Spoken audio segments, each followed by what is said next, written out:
Hi, it's Monday, September 22nd, Sunday the 21st in the Atlantic, and we have several systems active in the tropics today. So our primary focus and first priority is Super Typhoon Ragasa, Philippine named Nando, now moving very close to the North Philippines. This is an extreme typhoon which will likely be passing right through the Babuyan Islands later today. And the past day, really, for this whole system has been nothing short of incredible to see.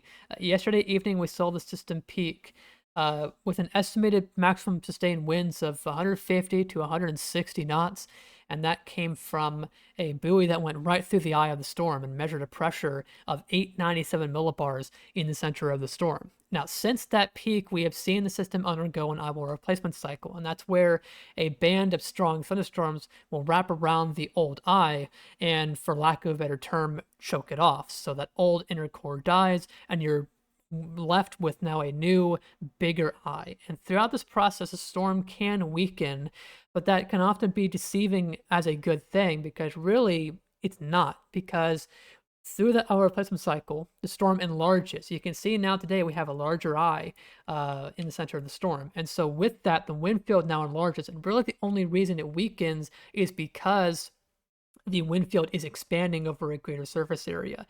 And so this makes impacts like the winds more widespread and can make storm surge even worse, especially for some islands like this that's heading right towards. We could be seeing a very significant storm surge in all of these islands going forward throughout the day today.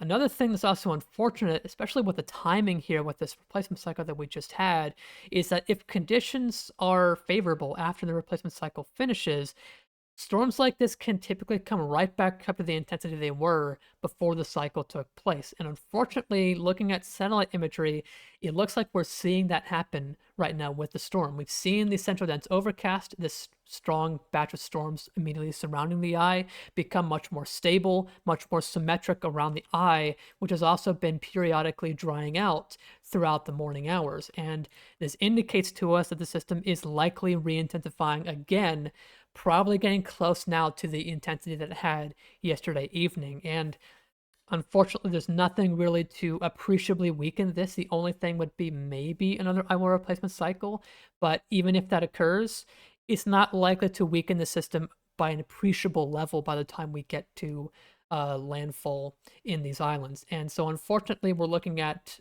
a really bad scenario for all these islands going through the storm today, and anyone in the path of the storm. Hope everything goes well with the system as it comes through today, as this is certainly going to be one of the strongest storms we've had impact these islands over the past several years. This is the HAFS model, a hurricane specialized model showing you the wind field of the system as it comes through later today. This is out to 2 p.m. this afternoon, and anything in the purple here is typhoon force winds, so capable of bringing you winds of typhoon force. And you can see how large this is now. Even though the eye is forecast to pass north of Luzon, we could still have this raking the southern coast, especially if we even get a deviation to the south in the track from now. That could make for a pretty nasty afternoon here in the northern Philippines. But for these islands further north, the Babuyan Islands and Batanes Islands, which I apologize if I'm mispronouncing those island names, you all are likely going to get the eye wall of the system. And you can see in these darker colors here, this is where the super typhoon force winds are, and on this model it comes directly through these. And even if it makes a gap here between these islands, the size of the eye means that the eye wall will likely go over both sets of islands. So we can see here that even say if the eye tracks like this, northern eye wall impacts these islands, southern eye wall impacts these islands. So extreme impacts are on the way later today, unfortunately, for all of these islands. And we could also see life-threatening storm surge above 3 meters in all of those islands. Along this northern coast, we could also see a storm surge exceeding 3 meters in some places as the winds rake up against this shoreline. This is the current forecast from Pagasa, keeping it a super typhoon throughout the day today as it tracks through those islands, and then some weakenings expected as it pushes into the northern South China Sea. But we'll talk about that in just a moment. I want to talk about the warnings that we have now in place for the northern Philippines. You can see that we have now had Signal 5 warnings introduced. This is as of the 5 a.m. advisory for parts of the Babuyan Islands here in magenta, we have a signal 5 warning. For the rest, signal 4 warning, and even for the southern Batanes Islands here, signal 4 warnings in place. And these will likely get upgraded further to signal 5 if you're not already in one, especially with this the current forecast track going directly through these islands. Now, for northern Luzon, most of the area is under a signal 3 warning, but we have seen some signal 4 warnings begin to get issued in far northeastern Luzon. And if the system does deviate a little bit more south, we may see this expanded along this north coast. As I mentioned, we could see again a pretty nasty day across this northern part. So signal 4 warnings may be required for a portion of this coast later today. And then further south, the signal numbers get progressively lower as you track further south away from the center of the storm. But stay safe in the Philippines as the system comes through. But that's not the only part of this forecast we have to worry about. After the Philippines, we move to the South China Sea, and the system will likely remain a powerful typhoon as it moves very close to southern China. There is some uncertainty on exactly how the system will be strength-wise when it comes through. Generally, we can expect gradual weakening from the peak it attains today as we head towards the west-northwest towards China. And the reason for that is because of further idle replacement cycles that may take place. And also oceanic heat content, or the depth of oceanic warmth with as you go further down in the ocean surface, it decreases as you go towards the southern coast of China. And I can illustrate this better here in this map. This is showing you oceanic heat content, and you can see where it has been. There's been some pretty elevated totals of oceanic heat content, showing that the system is going to take a longer time over this part of the ocean to upwell cooler waters from beneath the surface. But as you go further west, these values gradually drift off as you get toward the south coast of China. And so as the system enlarges through our replacement cycles, these strong tropical storm and typhoon force winds raking across the waters here may be able to easily upwell cooler water from beneath the surface. And so by the time the eye moves over it, the water may be cooled off enough to allow the system to weaken at that gradual pace. There also may be in the next day a little bit of an increase in vertical shear. That's as an area of high pressure that's steering the system towards the west-northwest strengthens over the East China Sea. Models are a little bit uncertain on exactly the magnitude of the shear. And something to note is that the system is quite large, and larger systems can tend to be more resilient to the impacts of vertical shear. But that could put a little bit of pressure on the system and maybe could weaken it a little bit more as it heads into the South China Sea. Though for what it's worth, a lot of models don't actually show too much disruption from that shear, showing that the system may just be too resilient for that to occur. But right now, the forecast does have this gradually weakening into a strong typhoon as it comes right towards the south coast of China. There is still some north-south uncertainty onto exactly where it's going to make landfall. Models today are a little bit split. Hurricane models are coming into Hong Kong. The GFS and European are further southwest down the coast. But everyone along this southern coast of China needs to be watching this system and preparing accordingly over the next few days, as the system is likely to be very powerful still by the time it gets here later this week. And beyond landfall, the system will begin to weaken more quickly as it interacts strongly with the landmass. There may be some potential, you can see it does come over on this forecast over some water just before moving over northern Vietnam. If it's far south enough, it's possible that the system tries to re-intensify a little bit, but rapid strengthening is not expected because of the large size of the system. But also, it probably won't have enough time to recuperate itself sufficiently before it comes into Vietnam. But we could still be looking at a tropical storm coming in there. And that's really all to talk about for now for the system. We'll work out the finer details of the uncertainties here in southern China. But again, key message is that a strong typhoon is likely to be in the vicinity of southern China as we head into the latter part of this week. And so preparations need to be underway here as the system comes through. And like I said, stay safe in the Philippines as the system comes through today as an extreme typhoon. And really one of the more extreme typhoons we've seen come through this area in the past few years. Okay, that's Super Typhoon Ragasa now. We're going to kind of do a quick fire now of some other systems across the world. Behind Ragasa, we do have Invest 92W, hard to see here, but there is a little disturbance of the surface here, sitting southwest of Guam. And right now, the system is being sheared. You can see the upper level cirrus clouds coming out of Typhoon Ragasa, and that's shearing this system right now. And also, there's this upper low here that may be shearing it as well.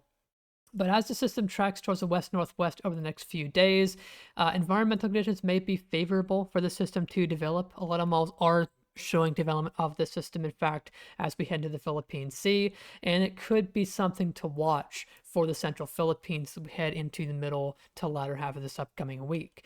Not too many details right now on how strong the system could get. It does seem like it will be contending with some moderate shear for most of its life up to landfall in the Philippines, and that could hold it back from, say, rapidly intensifying. But we'll see what happens. For now, it's just a weak disturbance and something to watch as we go throughout this week in the West Pacific.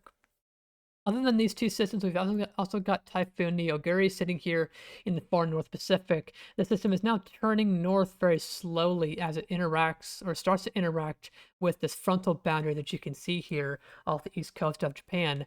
The good news with this system is the European has now come into agreement with all the other models and shows this now recurving harmlessly away out to sea. Of course, we'll still watch it in case it does try to deviate from that forecast and hang around a little bit more. But the consensus now today is that this front will carry it out to sea. And as of now, we're looking at no further impacts from the system to areas further west. Okay, moving further east, we've got the Atlantic, and I'm not going to start with Hurricane Gabrielle, which has become a hurricane today, but I'm going to do a quick fire again of these other systems in the Atlantic and East Pacific. We've got a couple of tropical waves which could develop over the next few days. As you see, they're tracking towards the west-northwest into the central Atlantic. This back one is the more likely one to form, as it has a greater chance, but this one ahead of it could also form. And really, we're not expecting rapid development out of these systems, so not expecting any significant impacts for the northeastern Caribbean. Really, all you can expect is what is typical of a tropical wave coming through during hurricane season. So nothing really significant here. And we'll see what happens with this system if it does form later down the line. Models are generally taking this towards the west, where it may recurve east of the US, but there is some uncertainty in this forecast, and we'll talk about that in greater detail when it is necessary. And finally, for this quick fire round, we've got Tropical Storm Narda sitting here off the south coast of Mexico. The system has developed today, and it's sitting very close to the coast, so we could see some scattered showers of storms along this coast throughout the evening hours into this or Monday here. But the system is generally tracking west-northwest away from the coast, and the system could become a hurricane. In fact, it's likely to as it tracks generally towards the west, staying away from the coast. This is not forecast to be any threat to the Baja California Peninsula. It's going to be staying well out to sea and could become a decent hurricane out here as it tracks into the open Pacific. Okay, final system for today is Hurricane Gabrielle, now just southeast of Bermuda. The system has become a hurricane today. It's getting better organized, and we had a recon plane fly into the system several times today, showing that on the northeastern side, the winds have increased to about hurricane force, and the system is now forming an inner core structure, as you can see with some of these convective bursts wrapping around very tightly around the system's center.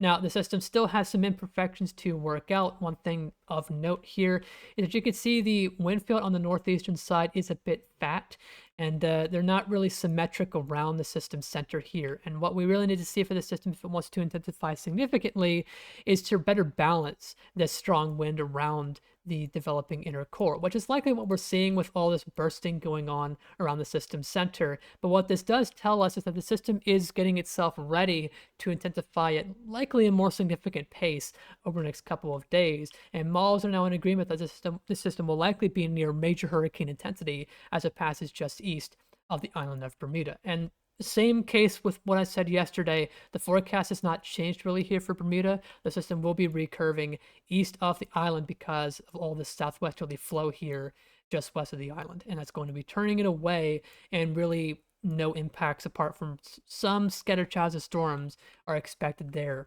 across the island. Here's the infrared loop. You can see some of that convection wrapping around. And if we look at the HAFS model, this is the hurricane specialized model out to Tuesday morning or late Monday night, 11 p.m. Monday local time. And you can see that by this point, this is a very strong hurricane well east of Bermuda. The HAPS-A is very strong on this. It is seemingly the strongest hurricane model that we have on this system. The HAPS-B seems a little bit more reasonable, showing a Category 3 hurricane. But, I mean, if it's out to sea, it go as high as it wants because that would be a nice picturesque storm for the satellite imagery enjoyers.